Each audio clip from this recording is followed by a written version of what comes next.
만 원을 기소 전 추징 보전 신청했습니다. MBC 뉴스 김현지입니다.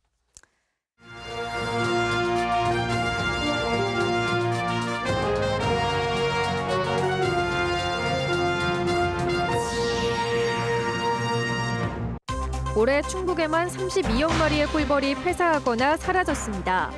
충청북도가 처음 피해 지원에 나섰는데 지원 규모를 두고 불만도 나옵니다.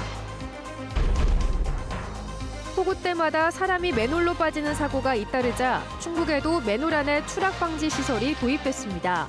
청주시가 앞장섰습니다. 동네 구석구석 사정을 환희하는 편의점과 아파트 관리인, 검침원 등이 극단적 위기에 놓인 10가구를 발굴했습니다.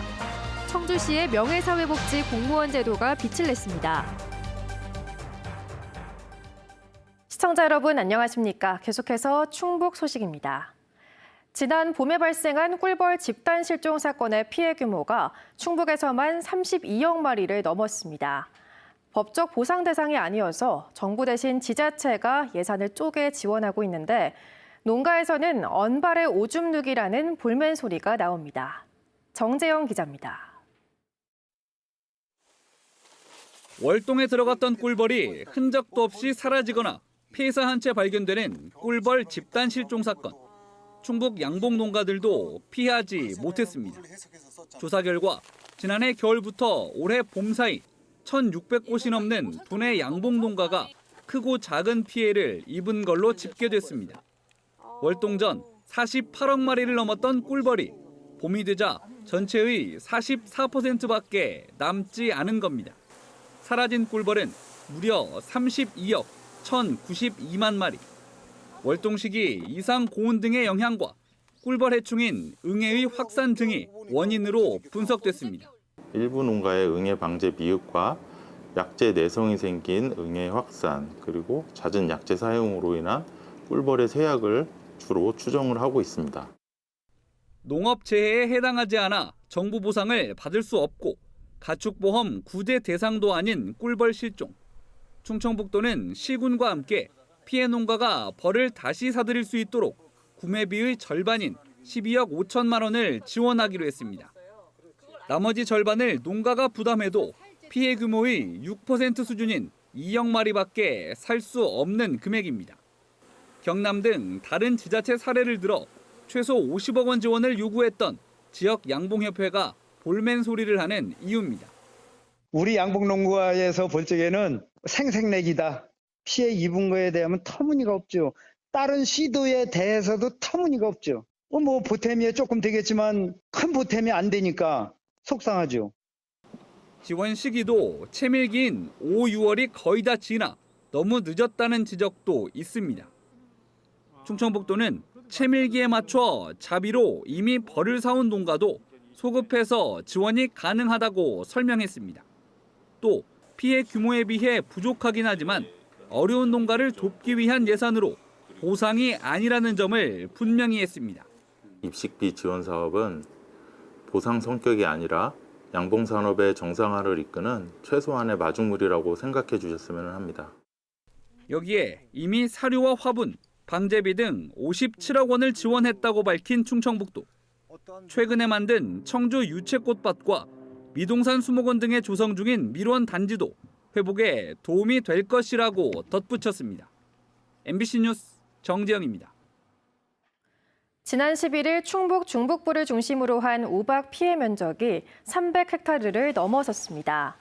충청북도는 우박 피해 이튿날인 어제 농가들의 피해 신고가 집중돼 현재까지 540농가가 302.6헥타르의 피해를 신고했다고 밝혔습니다. 시군별로는 충주 120헥타르, 영동 106.2헥타르 등입니다. 김영환 충북지사는 제천시 금성면의 피해 현장을 확인하고 농업재해 대책법에 따른 농약대와 긴급 생계비 지원 등 다각적인 피해 대책을 지시했습니다. 더불어민주당 충북도당도 우박 피해 긴급 상황실을 설치하고 피해 지역 위원회와 함께 피해 회복을 지원하기로 했습니다. 충주와 괴산에서 과수화상병이 추가 발병했습니다. 충청북도는 전날 괴산 소수면과 불정면, 충주 앙성면 등 3곳 1.1헥타르가 과수화상병에 추가 확진됐다고 밝혔습니다. 올해 도내 과수화상병 확진은 53건, 누적 피해 면적은 16.6헥타르로 지난해 같은 기간과 비교하면 절반 수준입니다. 폭우가 쏟아지면 뒤집힌 맨홀에 빠지거나 빨려 들어가는 사고 종종 반복되곤 하죠. 지난해에는 40대와 50대 2명이 목숨을 잃기도 했습니다. 이런 허무한 사고를 막으려는 노력이 장마철을 앞두고 충북에서도 시작됐습니다. 이지현 기자가 보도합니다. 평범해 보이는 도로의 맨홀. 지난해 8월 서울 강남에서 40, 50대 2명이 이곳을 지나다 실종됐습니다. 시간당 100mm의 기록적 폭우에 맨홀 뚜껑이 튀어올라 사라지자 성인 2명이 그대로 빠진 겁니다. 실종자 2명은 숨진 채 발견됐습니다. 경작 구조대하고 특수 구조대가 직접 현장 내부로 들어가서 수색 중 발견을 하였습니다. 폭우로 인해 지하 관로에 물이 차면 수압이 올라 맨홀 뚜껑을 밀어내는 건데 굳게 잠가도 장담할 수 없습니다. 비는 갑자기 막 이렇게 많이 오잖아요. 그래서 무섭죠. 그건 사람의 힘으로 어떻게 할 수도 없는 거고. 그래서 맨홀 뚜껑 바로 아래 추락 방지 시설을 설치하기 시작했습니다. 이렇게 맨홀은 사람 한 명이 충분히 빠질 수 있는 크기인데요. 추락 방지 시설을 설치하면 입구에서 막히게 됩니다. 최대 300kg을 견딜 수 있는 데다 사다리 모양으로 사람이 빨려 들어갈 수 없는 구조입니다. 사고가 난 당시 서울 서초구에서 도입돼 충북에서도 올해 처음 청주에 도입됐습니다. 청원구 일대 취약계층이 많이 다니는 어린이 보호구역과 상습 침수구역 등 57곳이 대상입니다.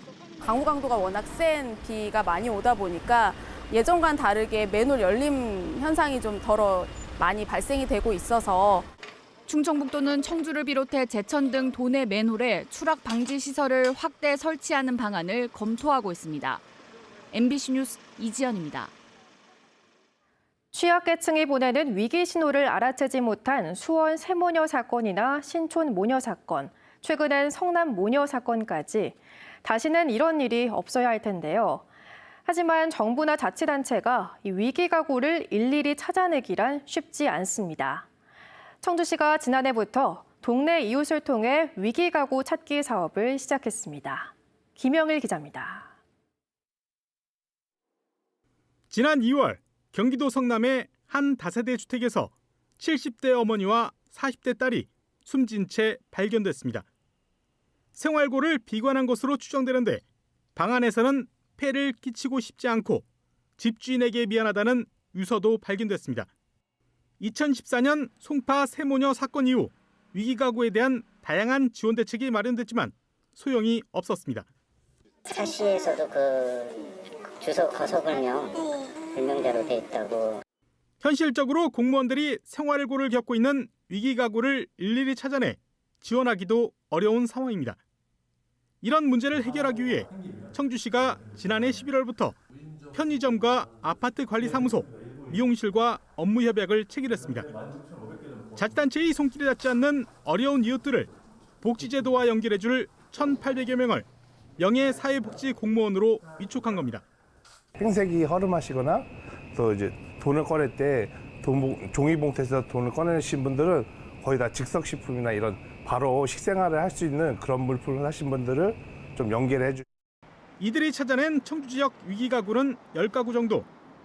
빚에 시달려 경제적으로 어렵거나 건강이 좋지 않아 도움이 절실하지만 복지 혜택을 받지 못하는 어려운 이웃들입니다. 그 세대에 가서 봤을 때 좀 안타까운 부분이 있습니다. 끼니를 해결하기가 좀 어렵고 그런 기초수급 어떤 그런 지원이 없으면 사실 어려운 상황이고.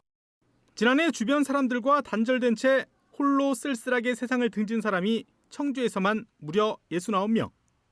최근 5년 사이 3배 이상 늘었습니다. 청주시는 더 이상의 안타까운 죽음을 막기 위해 푸드마켓 자원봉사자와 가스 검침원 등을 명예사회복지 공무원으로 추가 위촉하고 찾아낸 위기가구에 대한 긴급 지원과 돌봄 서비스도 강화할 계획입니다. 복지 사각지대가 발생하지 않도록 보다 촘촘하고 다양한 발굴 시스템을 구축을 해서 이를 적극적으로 해결하고 지원도 확대해 나가겠습니다. 동네 이웃들이 현실적인 공백을 메우고 제도권 밖에 어려운 이웃을 지키는 복지 안전망이 되고 있습니다. MBC 뉴스 김영일입니다. 보은군에서 농촌 일손을 돕던 베트남 계절 근로자 6명이 무단으로 합숙소를 이탈했습니다. 충북 소식 마칩니다. 시청해주신 여러분 고맙습니다.